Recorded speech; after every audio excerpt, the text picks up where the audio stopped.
MG news, জনগণের power house. একটা chocolate bomb ফেটেছিল 2022 সালে। আর মধ্যরাতে গিয়ে যদি মহিলার বাড়িতে গিয়ে অত্যাচার করে, গ্রামে ঢুকে গিয়ে অত্যাচার করে, তা মহিলারা কি করবে? শাখা মালা পরে বসে থাকবে না মাথায় ওড়না দিয়ে বসে থাকবে? তারা তাদের রক্ষা করবে না? তাদের ইজ্জত, তাদের সম্মান? কে যে এই ধরনের কথা বলছে তার কোনো আইডিয়াই নেই। কারণ আপনারা জানেন এ কথা যে as per pollution act high court পর্যন্ত বলে দিয়েছিল কত ডেসিবেলে থাকতে, এবং বুড়িমার চকলেট পর্যন্ত আজকে নিষিদ্ধ করে দেওয়া হয়েছিল। এবার ভূপতিনগরে that day is still vivid in my memory, that is November 2022। November Rajkumar Manna একজন হচ্ছে গিয়ে ব্লক সভাপতি তৃণমূল কংগ্রেসের। ওইখানে উনি ওই বাড়িতে, ওনার বাড়িতেই যখন বোম বাস্ট যখন হয়েছিল, একটা বিস্ফোরণ হয়েছিল, সাংঘাতিক বিকট চিৎকারে 3 জন মারা গেছিল। 3 জন মারা যায়, তার মধ্যে রাজকুমার বাবু মারা গেছিলেন, সাথে 2 জন। আমার মনে আছে আমি টিভি প্রোগ্রাম যখন করেছিলাম, যেটা আমার খুব খারাপ লেগেছে, যে ওই তৃণমূল কংগ্রেসের যে সভাপতির ওয়াইফ, উনি উইথ এ ভেরি পিটিয়াস বলেছিলেন যে মৃত্যুর পরে আমার স্বামী এবং আরো 2 জনকে টানতে টানতে ডেড বডি গুলো নিয়ে চলে গেছে, বিকজ ডিসঅ্যাপিয়ারেন্স অফ এভিডেন্স, মানে যাতে প্রমাণটা না পায়। কেন? আজকে কিসের ভয় ছিল? সবকিছু করবে রাজ্য পুলিশ, আর ইলেকশনের সময় চলে আসবে বিএসএফ, সিআইএসএফ, সিআইপিএফ। এর জন্য দায়ী মমতা ব্যানার্জি। মমতা ব্যানার্জি বেশ কিছুদিন ধরেই কেন্দ্রীয় তদন্তকারী সংস্থাগুলোর বিরুদ্ধে তার পার্টি ক্যাডারদেরকে খেপাচ্ছেন, আর পুলিশকে বলছেন যাতে পুলিশ নিষ্ক্রিয় থাকে। আপনি ভাবতে পারেন 22 সালে বোমা বাঁধতে গিয়ে নাড়ুয়া বিলাতে তৃণমূলের লোকেরা বোমা বিস্ফোরণে 5টা দেহ ছিন্ন বিচ্ছিন্ন হয়ে যায়। গোটা এলাকার সব বাড়ির ছাদ অ্যাসবেস্টার পুড়ে চলে যায়। তারপরে উনি বলছেন চকলেট বোম। মমতা ব্যানার্জির চকলেট বোম এইরকমই হয়। আগে আমরা জানতাম বুড়িমার চকলেট বোম, এখন তো পিসিমার চকলেট বোম। পিসি নিজেই বলছে এটা চকলেট বোম। আমি বলবো ইলেকশন কমিশনের আওতায় এখন গোটার ব্যবস্থাপনা, আইন শৃঙ্খলা রক্ষা করার দায়িত্ব নির্বাচন কমিশনের।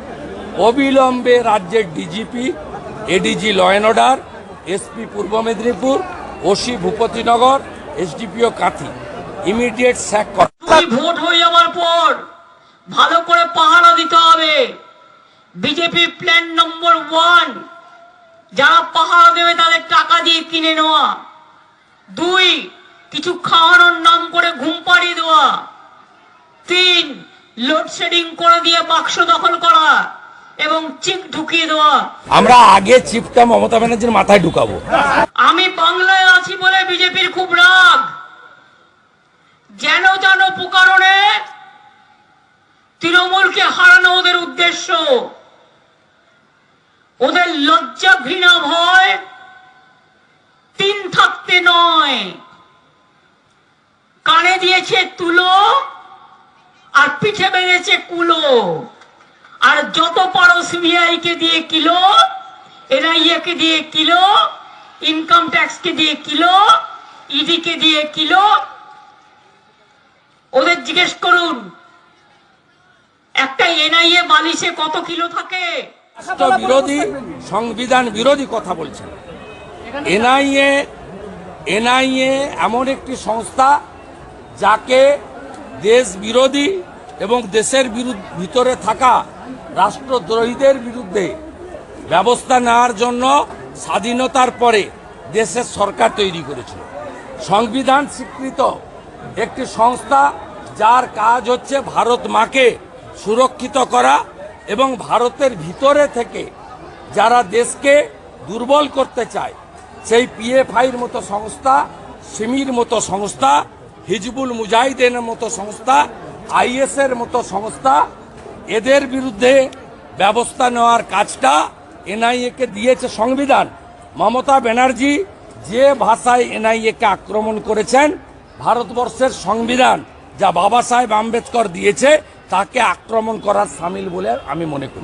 আমাদের কর্মীদের যখন গ্রেপ্তার করে নেবে, বাড়ির মা বোনেরা এজেন্ট হয়ে বসবে, একটাও বিজেপি যাতে ভাজে ভোট দিতে না পারে সেটার লক্ষ্য রাখবে। বসুক না, কোনো অসুবিধা নেই। বিরোধীদের এজেন্টই বসতে দেয় না, বসতে কে না বলছে? আমরা তো চাই বহুদলীয় গণতন্ত্রে সবার উপস্থিতিতে 80% বেশি ভোটারের ভোটদানে নির্বাচন হবে। জনগণ ঠিক করবে কাকে মসনদে বসাবে আর কাকে সরাবে। যে মমতা ব্যানার্জির রাজত্বে 14,000 পঞ্চায়েতের আসন বিনা প্রতিদ্বন্দ্বিতায় তৃণমূল জেতে, যে মমতা ব্যানার্জির রাজত্বে 1 কোটি গ্রামের মানুষ 23 সালের পঞ্চায়েত ভোটে ভোট দিতে পারেনি, এই তারকেশ্বরে অর্ধেক গ্রাম পঞ্চায়েত ভোট দিতে পেরেছেন। এই তারকেশ্বর যে আমরা তো মাঠ পাইনি শহরে, এই অঞ্চলে যান দেয়নি, ভোট দিতে দেয়নি। এমনকি যে কটা ভোট হয়েছে গণনার দিনও মেরে তাড়িয়ে দিয়েছে। আর সব জায়গায় খোঁজ নেন, পুলিশের লোকরা ডেকে ডেকে সবকে বলছে যে তোমাদের তৃণমূলকে জেতাতে হবে।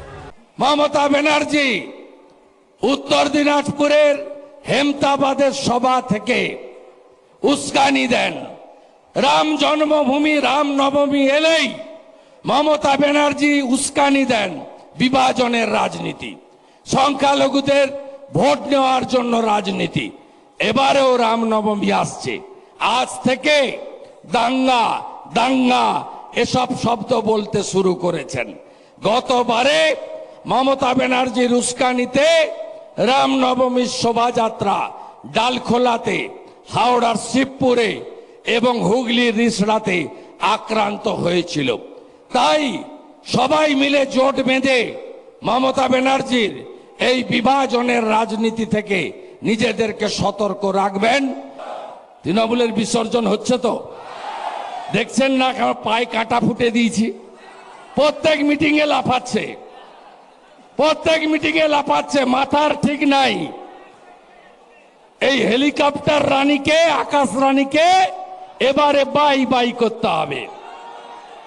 একেবারে স্বগোষ্ঠী, যেমন কেষ্ট আর তার কন্যা তিয়ারে গড়াগড়ি যাচ্ছে, পিসি ভাইপোকেও আকাশ রানী, আকাশ রানী, আকাশ রানী, আকাশ রানী, আকাশ রানী, আকাশ রানী, আকাশ রানী, আকাশ রানী। সবাই ভালো থাকবেন।